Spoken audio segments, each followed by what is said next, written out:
न्याय के लिए आज सुबह टाइम्स भरोसे का न्यूज चैनल आपके लिए। हम न्याय के लिए आवाज पहुंचाएंगे सरकार तक।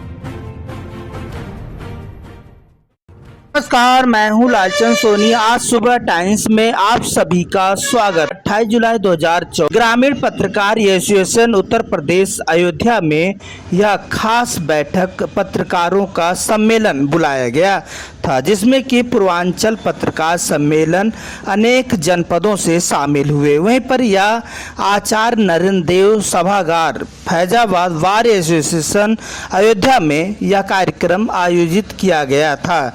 विचार गोष्ठी पत्र पत्रिकाओं का विमोचन सभी अतिथियोंगण द्वारा किया गया, जिसमें कि शामिल इसमें मुख्य अतिथि के रूप में पधारे श्री यल वेंकटेश्वर लू। इनका परिचय प्रमुख सचिव परिवहन विकास उत्तर प्रदेश शासन महानिदेशक उत्तर प्रदेश प्रशासन एवं प्रबंध अकेडमी और दूसरे जो है मुख्य अतिथि रहे न्यायमूर्ति श्री देवी प्रसाद सिंह, सेवानिवृत्त उच्च न्यायालय खंडपीठ लखनऊ उत्तर प्रदेश। अध्यक्षता कर रहे सौरभ कुमार प्रदेश अध्यक्ष। निवेदनकर्ता देव बकस वर्मा जी द्वारा जिला अध्यक्ष। यह कार्यक्रम बहुत हर्षोल्लास के साथ मनाई गई। वहीं पर यह वर्ष के अनेक जगह से आए हुए पत्रकार को यह कार्यक्रम में शामिल होने का एक साल वर्ष का एक बार शामिल होने का यह जो है गौरव मिलता है। तो इसमें बढ़ चढ़कर पूरे उत्तर प्रदेश के अनेक ज़िलों से आते हैं और भारी भीड़ के साथ देखी जाती है। उनके सुख सुविधाओं से लेकर हर चीज़ उन्हें व्यवस्था किया जाता है और यह कार्यक्रम बहुत शानदार और सभी वक्तव्यों के द्वारा या जो है बुद्धिजीवियों द्वारा कार्यक्रम संचालित किया जाता है। मुख्य अतिथि इसमें शामिल होते हैं और यह कार्यक्रम और उनके द्वारा जो भी सुख सुविधाओं का मांग किया जाता है वह जो है वार्तालाप की चर्चाओं पर बातचीत करती है। तो आप खास रिपोर्टिंग देख रहे हैं अयोध्या धाम से यह संग्रहालय, जहां आप आचार्य नरेंद्र संघ पत्रकार एसोसिएशन का यह कार्यक्रम संपन्न हो रहा है, जिससे कि बहुत ही खास रहा है। खास रिपोर्टिंग जो है अयोध्या से देख रहे हैं।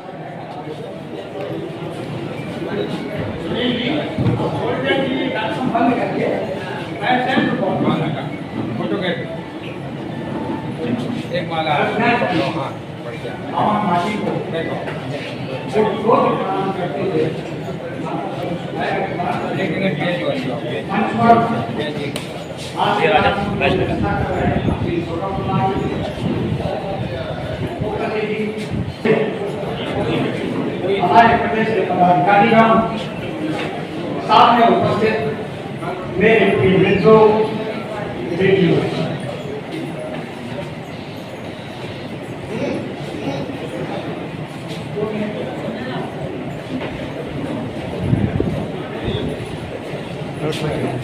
ग्रामीण पत्रकारिता का में क्या महत्व है, क्या योगदान है, क्या भूमिका है,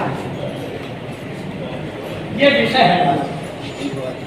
मैं समझता हूँ ठीक है कि जो देश जिस देश की अर्थव्यवस्था ग्रामीण अर्थव्यवस्था से सीधे जुड़ी हो, आपका नजदीक जो देश कृषि प्रधान देश कहलाता हो, जो देश इस अर्थव्यवस्था पर जुड़ा हो कि गांवों का विकास होगा तब देश का विकास होगा, तब पत्रकारिता का महत्व बहुत अधिक बढ़ता। और जब ग्रामीण पत्रकारिता का महत्व बढ़ता है तो हमारी और आपकी जिम्मेदारी भी बढ़ता है।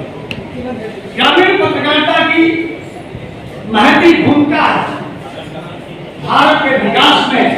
विकसित भारत का महामंत्री रहा।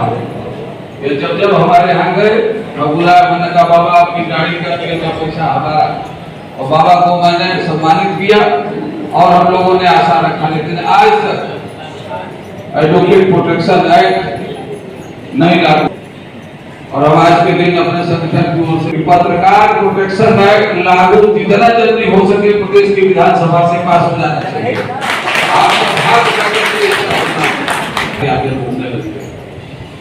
कौन समाचार मिलेगा, कौन किसान? इसके लिए पत्रकार सुरक्षा का एक्ट पास किया जाए विधानसभा में, और जो हमारे पत्रकार साथी होंगे उनसे हम भी मिलकर प्रार्थना करेंगे, इसको विधानसभा में उठाएंगे। जो हमारे यशस्वी मुख्यमंत्री जी जीरो टॉलरेंस करप्शन के सवाल पर लड़ रहे हैं, पत्रकार की सुरक्षा के सवाल पर भी उनको खड़ा होकर रहना चाहिए। मैं प्रदेश अध्यक्ष जी को धन्यवाद देना चाहूंगा इस मैसेज जिन्होंने पास किया। मैंने अपने एसपी साहब से पूछा कि वो सर्कुलर है क्या जो पत्रकारों की सुरक्षा वाला आया है, तो उन्होंने कहा कि ऐसा तो कोई आया नहीं, आएगा तो हम आपको बता देंगे। हम कहना चाहते हैं कि वो सर्कुलर अगर लागू न हुआ हो तो डीजीपी प्रशांत कुमार जी से बात करके इसको लागू कराने के लिए जरूरत पड़ेगी तो हमारे जिले के कलेक्टर है वैभव कुमार जी विशेष सचिव भी हैं, उनसे मैं भी मिल करके कहूंगा कि इसको जितना जल्दी हो लागू करें। क्यों? यह जो हमारा जीवन है यह सेवा के लिए अर्पित है, और सेवादार को अगर आप सुरक्षा नहीं दे सकते तो फिर समाज का ढांचा चरचराने लगेगा, फिर सोचना पड़ेगा कौन आवाज बुलंद करेगा। ऐसे समय में जब एक ही समाचार पूरे दिन भर दिखाया जाता हो और हम समाचार को खोज करके गिन करके लाते हैं जो समाज के कमजोर वर्ग के लोगों की आवाज को बुलंद करते। आज पूरे देश की सोच है कि आखिरी कतार में बैठा व्यक्ति, आखिरी कतार में खड़ा आदमी बराबरी हमारे आ जाए। ये कैसे बराबरी आएगा? आपका एक भाई बहुत बढ़िया है और एक भाई विकलांग है, तो विकलांग को तो दूध बढ़ाना पड़ेगा, तो समाज में बराबरी में कैसे आएगा जब वो सही नहीं हो पाएगा। आज के दिन माननीय बगल वर्मा जी और पूरे आयोजन मंडल को बहुत बहुत धन्यवाद देना चाहूंगा, और कहना चाहूंगा कि अगर कोई साथी प्रस्ताव लिख रहा हो तो इस प्रस्ताव को लिख ले कि सभी पत्रकारों को, ग्रामीण पत्रकारों को सुरक्षा प्रोटेक्शन एक्ट के परिधि में लाया जाए। दूसरी हमारी मांग है कि मान्यता प्राप्त पत्रकारों की तरह ग्रामीण पत्रकारों को सुविधा मुक्त जो सुविधा है उसको सुविधा युक्त किया जाए। प्रदेश अध्यक्ष जी को धन्यवाद देना चाहूंगा और संचालक जी को भी कि आपके करेगा ये सम और साधना करेगा गांव का रहने वाला है, और इस साधना और सम के लिए प्रेरणा कौन देगा उसका गांव में अक्सर लोग कहते हैं, पत्रकारों को उपदेश दिया करते हैं कि सकारात्मक पक्ष देखना चाहिए। मैं बिल्कुल इस पक्ष में हूं कि हमारा जो विचार हो, हमारी जो दृष्टि हो वो सकारात्मक हो। लेकिन कृपया ये जो लोग खड़े हैं, सुनील जी, सुनील जी, इसका बात जब मैं सकारात्मक पत्रकारिता के लोग बात करते हैं, लोग सीख देते हैं, उपदेश देते हैं, तो मैं उनसे पूछता हूं कि जिस शहर में, जिस कस्बे में, जिस गांव में बहुत अच्छी रोशनी हो रही है, जिस पृष्ठभाग में, आप उसे चिंतन करना उचित समझेंगे या पहले उसे चिंतन करेंगे जिस झोंपड़ी में अंधेरा छाया। आपको अंधेरे के खिलाफ लड़ना है, आपको गरीबी के खिलाफ लड़ना है, तो आपको उसे नकारात्मक उपाधि नहीं देनी चाहिए, बल्कि ये उपाधि देनी चाहिए कि जहां पर कमी है हमारी दृष्टि वहां है। कमी को पूरा करने के लिए तो पूतना बनकर खड़ी, मैं पूतना की उपाधि दे रहा हूँ राजनीति आज की बात, वो पूतना बनकर कृष्ण के सामने खड़ी हो रही है, उस पूतना का बहुत बड़ा आवश्यक है। आज मुझे कहने में कोई संकोच नहीं है कि तमाम ऐसे मंत्री हैं जो अपने मंत्रालय का काम कम करते हैं और राजनीति ज्यादा करते हैं। इसकी बहुतायत में देखा जा सकता है। नए नए बड़े बनाए सेतु वो ढह रहे हैं, यहाँ तक कि हवाई अड्डों की छतें बिक रहे हैं। और मैं इसके साथ ये कहता हूँ कि मित्रों, ये पुल नहीं ढह रहे, ये रहा है हमारा चरित्र कहीं न कहीं गिर रहा है, हमारे चरित्र को प्रतिबिंबित करते हैं ये गिरते हुए पुल, ये धंसती हुई सड़कें, ये धंसते हुए एक्सप्रेस वे। इसके ऑपरेशन की आवश्यकता है, इसके ऑपरेशन की अपेक्षा हम राजनीति में तो बिल्कुल नहीं। इसको अगर कोई साध हो सकता है तो लेखकों की, पत्रकारों की, कवियों की वाणी और लेखनी साध, और कोई इसको साध नहीं। मैं इसीलिए कहता हूँ, और जब लेखनी या कवि की वाणी की या साहित्यकार की लेखनी की बात करता हूँ तो निश्चित रूप से सरस्वती पुत्रों का आह्वान करता हूँ कि आप संवेदनाओं में जिया जाए। इस देश में संविधान ऐसा मुझे लगता है कि जैसे पूछा में जाते हैं कौन कहाँ सिसक रहा है, कौन कहाँ भूखा पेट सो रहा है, कौन कहाँ मर रहा है, इसकी चिंता साहिबा समाज ने करना छोड़ दिया है। कहाँ रोशनी हो रही है, कहाँ पदों की चकाचौंध है, कहाँ हाथों मार्ग दिखाई पड़ रहा है। लोग इसको दौड़ ना हो, भोग वाली वृत्ति को विराम देना होगा। भोग में कभी भारत में जिया नहीं है। ये तो तपस्वियों का देश है, ऋषियों का देश है, साधकों का देश है। अगर कहीं भी किसी व्यक्ति को मैं एक उदाहरण दे रहा हूँ, उसकी प्रकृति के अनुकूल दवा नहीं दी जाती तो उसको लाभ नहीं है। भारत पाश्चात्य चिंतन पर कभी विकासशील नहीं हो सकता है। भारत अगर विकासशील बनेगा तो अपनी पृष्ठभूमि पर बनेगा, अपने चिंतन पर बनेगा, जो हमारे ऋषियों का चिंतन है, जो हमारे तपस्वियों का चिंतन है, जो भारत पार्टी की सोच है, वो लोक त्याग की सोच है, वो संज्ञा की सोच नहीं है, वो तपस्या की सोच है, वो भोग की सोच नहीं है। वो चिंतन बड़ा विचित्र है। चाहे वो गीता हो, चाहे रामचरितमानस हो, चाहे भागवत हो, ये सारे चाहे किसी भी धर्म का ग्रंथ हो, वो यही उपदेश देते हैं भारत में कि हमने सारे विश्व का जब नेतृत्व किया है तो कौन सी किसका, हमने भोगवादी संपत्ति के आधार पर विश्व में नेतृत्व नहीं किया है। हमने अपने चिंतन और विचार के दृष्टि से विश्व का नेतृत्व किया है। हम कहीं भटक तो नहीं गए हैं, और इस भटक को अगर कोई रोक सकता है तो गांव का पत्रकार रोक सकता है। आज मीडिया में भी अनेक प्रकार की विकृतियां, चाहे वो चैनल हो, चाहे बड़े अखबार हो, मैं छोटे अखबारों की बात नहीं करता, वो तो आज भी बड़े निर्भीकता से, जब तक मैं छोटा और बड़ा अखबार किसी को मानता नहीं, बड़े अखबार तो दो शहरों के होकर रह गए हैं। आप उनको उठाइए तो 3 जिलों की खबरें मिलेंगी। आप तो छोटा अखबार उठाइए, जैसा छोटा कहा जाता है, मैं नहीं कहता हूँ, उसमें आपको 30 जिलों की खबरें मिल जाएंगी, 50 जिलों की। बड़ा कौन हुआ, बड़ा वो अखबार है जो गांव से निकलता है, कस्बे से निकलता है, और कस्बे की पीड़ा को उजागर करता है, संवेदना में जीता है, दूसरे किसी अंधेरी झोपड़ी की रोशनी की बात करता है, उनके पेट को रोटी निवेदन है, कृपया अपना विचार रखें। श्री हरिद्वार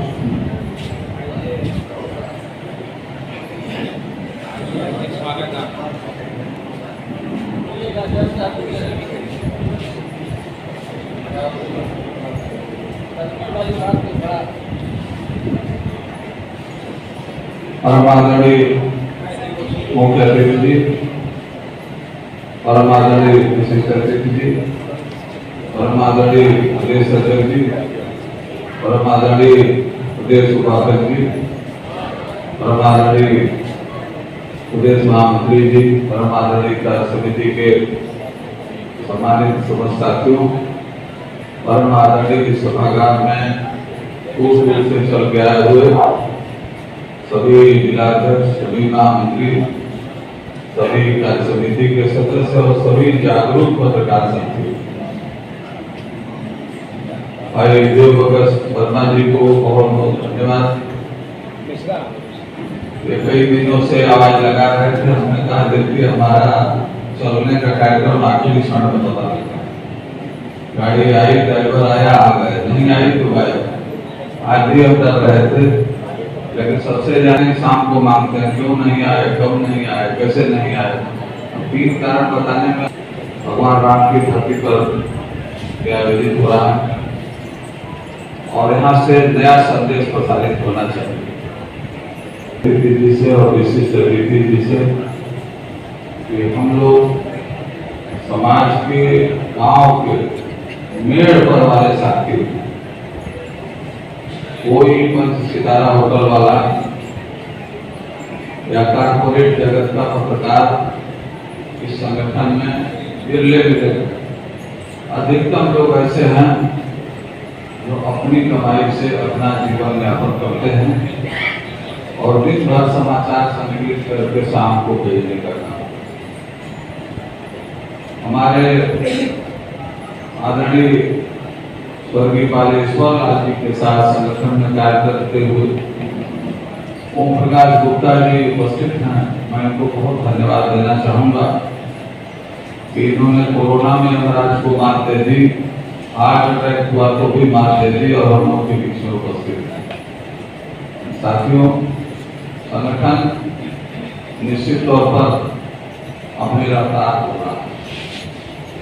हम बहुत दिनों पहले आए थे, फैजाबाद में सम्मेलन हुआ था, आदरणीय न्यायमूर्ति ज्योति सिंह जी को सुने थे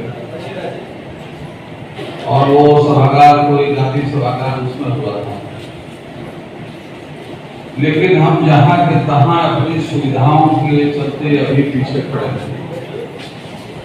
सरकार की योजनाओं को अमली जामा पहनाने का काम, उसको प्रचारित प्रसारित करने का काम हम करते हैं आदरणीय मुख्य अतिथि, लेकिन हम ऐसे बैठे हुए हैं जैसे विकलांग बैठा हो और आसरा कर रहा हो सरकार से कि उसे सुविधा मिले। हमें कलम कागज तो हर सम्मेलन में मिल जाती है, लेकिन वो कंप्यूटर अब तक दूर खा रही हम लोगों की मांग है कि पत्रकार ग्रामीण पत्रकारों को जो पत्रकार मान्यता प्राप्त है वैसी सुविधाएं दी जाए। इसमें कोई दिक्कत नहीं है, लेकिन पता नहीं क्यों यह मांग सुविधा युक्त नहीं हो पाती है। माननीय न्यायमूर्ति जी हम लोग पे जब मुख्य अतिथि होकर के उस बार के कार्यक्रम में आए थे, यह बात उठी थी और भरोसा था कि हम लोग को मिलेगा, लेकिन समय बीत गया। अब हम तैयार किए हैं, हमारी लिस्ट दाखिल होने जा रही है कि हम जो सुविधा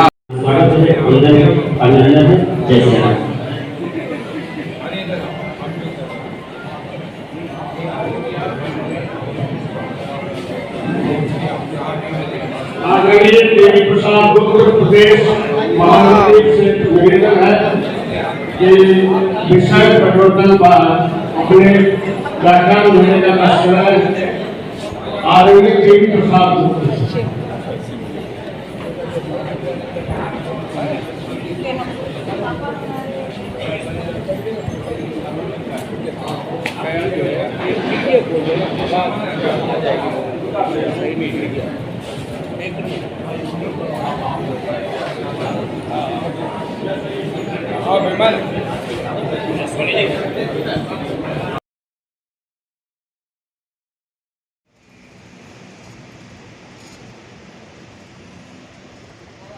उनके लिए साथ देना चाहिए। मैं चाहता हूँ कि ग्रामीण पत्रकारिता सशक्त बने, सुचितापूर्ण हो, सत्य को परिलक्षित करे। सत्य सत्यम परम धीमहि, हमारी भागवत कहती है, सत्य ही परम लक्ष्य है। सत्य की उपासना में हम आप सब खुशी हैं। सत्य कहाँ है उसको खोजें, झूठ को लगा दें, भले अकेले रह जाए। संख्या का कोई बहुत महत्व नहीं, संख्या का बहुत महत्व नहीं होता है। महत्व होता है विचार का। हो सकता है कि तत्कालीन परिस्थितियों में कहीं संख्या की दृष्टि से अल्प होने वाले व्यक्ति को पराजय देखनी पड़े, लेकिन मित्रों अंतिम विजय तो सत्य की होती है। सत्य कोई पराजय नहीं। हाँ, और दो पंक्ति की इतना ही पर्याप्त है। बहुत लगता है हमारे बीच में बड़े विचारक बैठे हैं, मैं उनका स्वागत करता हूँ, अपनी वाणी को विराम देता हूँ।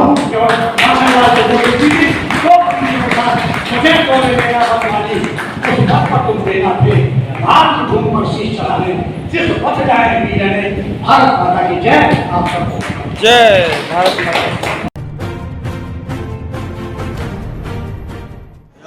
जनपद अयोध्या द्वारा विगत 24 वर्षों से लगातार पत्रकार सम्मेलन हो रहा है। कभी जिला सम्मेलन, कभी पूर्वांचल सम्मेलन, कभी प्रांतीय सम्मेलन, और मैक्सिमम सम्मेलन में माननीय उच्च न्यायालय के न्यायमूर्ति, राज्य सूचना आयुक्त, इलेक्शन चीफ उत्तर प्रदेश, प्रमुख सचिव आज तमाम एक से एक बढ़कर हस्तियां आई हैं। आज भी पूर्वांचल पत्रकार सम्मेलन बार एसोसिएशन के आचार्य नरेंद्र देव सभागार में संपन्न हुआ, जिसमें प्रमुख सचिव एल वेंकटेश्वर लल्लू साहब जो परिवहन विभाग के प्रमुख सचिव हैं और महानिदेशक प्रशासनिक अकादमी के हैं और यूपीएसआरटीसी के अध्यक्ष भी हैं। माननीय उच्च न्यायालय के न्यायमूर्ति देवी प्रसाद सिंह, पूर्व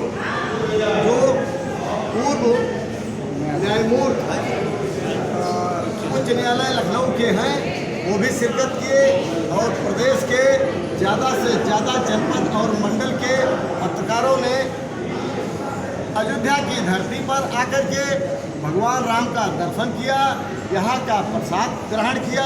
और आज की प्रमुख मांगे क्या रही सम्मेलन में? हाँ? आज प्रमुख मांगे क्या रही अधिकारियों से? प्रमुख मांगे तो पूरे संगठन के लोग जो करते हैं प्रभु श्री राम से करते हैं, लेकिन मांग ये थी कि ग्रामीण पत्रकारों को ज़्यादा से ज़्यादा सुविधा दिया जाए। जिस तरह से मान्यता प्राप्त पत्रकारों को बसों में चलने की इजाज़त है, उसी तरह से ग्रामीण पत्रकारों को भी छूट वगैरह जारी किया जाए, ताकि गांव के पत्रकार अपनी समस्या, अपनी पीड़ा को लेकर के जिले स्तर पर, प्रदेश स्तर पर जा सके और जनता की सेवा कर सके। और आप पूछ रहे अभी आज पहचान गए ठीक है भैया जी, सबसे पहले आपका ग्रामीण पूर्वांचल एसोसिएशन की तरफ से आज पत्रकारिता एक तरह का बहुत बड़ा सम्मेलन था अयोध्या का, आप इसे क्या किस नज़रिए से देखते हैं? ठीक है, पत्रकार इकट्ठा हुए और अपनी सुविधाओं को लेकर के जो मांग है लंबे समय से चली आ रही है, बस की सुविधा जैसे सब मान्यता प्राप्त पत्रकार करते हैं वैसे इनको भी दी जाए, यही प्रमुख मांग है। और पूरे प्रदेश के पत्रकारों की सुरक्षा का दायित्व सरकार ले, यह दूसरी मांग है। और क्या कहना चाहते हैं, कितनी शुभकामनाएं हैं कि इस तरह के जो है योजनाओं के साथ संपन्न हो रहा है हर वर्ष की भांति? हर वर्ष होता रहा। फैजाबाद में तो पिछले दिनों भी आए थे, तभी न्यायमूर्ति जी रिटायर नहीं थे लखनऊ में जी, बढ़िया कार्यक्रम जी रहा आज का। जी, आपका क्या नाम सर? हरिद्वार राय, जिलाध्यक्ष मऊ। जी, मऊ से। और क्या कहेंगे, कितना शुभकामना देंगे उन पत्रकारों को जो इस संगठन में शामिल हुए हैं? हाँ हाँ, सबको पूरे हापुड़ से, कुशीनगर से, देवरिया से, बलिया से जितने भी साथी आए हैं, सभी जिलों के पदाधिकारी पत्रकार साथी। आप पूछ रहे अभी आज पहचान गए ठीक है भैया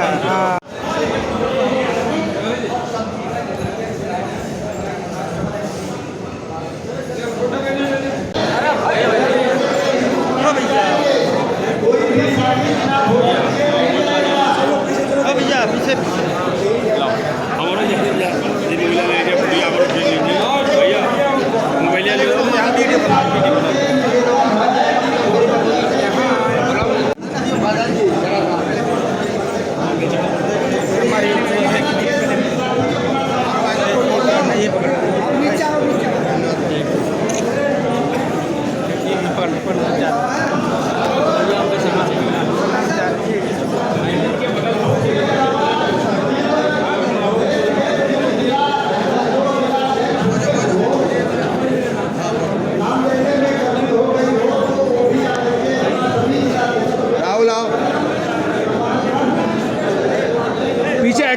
पीछे हटते जाइए।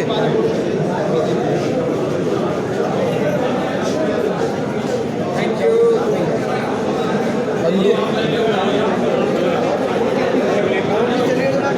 राहुल आगे बढ़िए यार।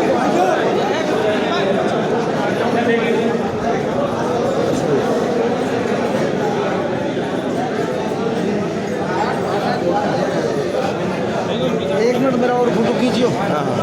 भाई साहब किसका मोबाइल है ये? इसका ही हाँ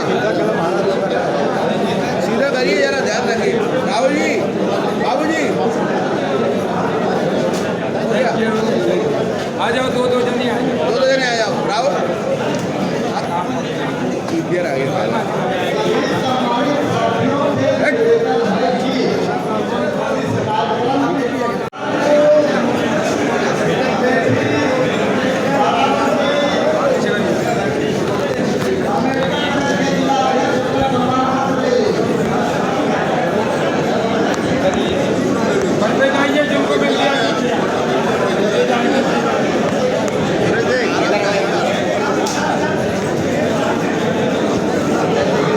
नमस्कार दोस्तों, मेरे चैनल को सब्सक्राइब, लाइक करें और आइकॉन को जरूर दबाएं ताकि आने वाले वीडियो को आपको नोटिफिकेशन मिल जाए।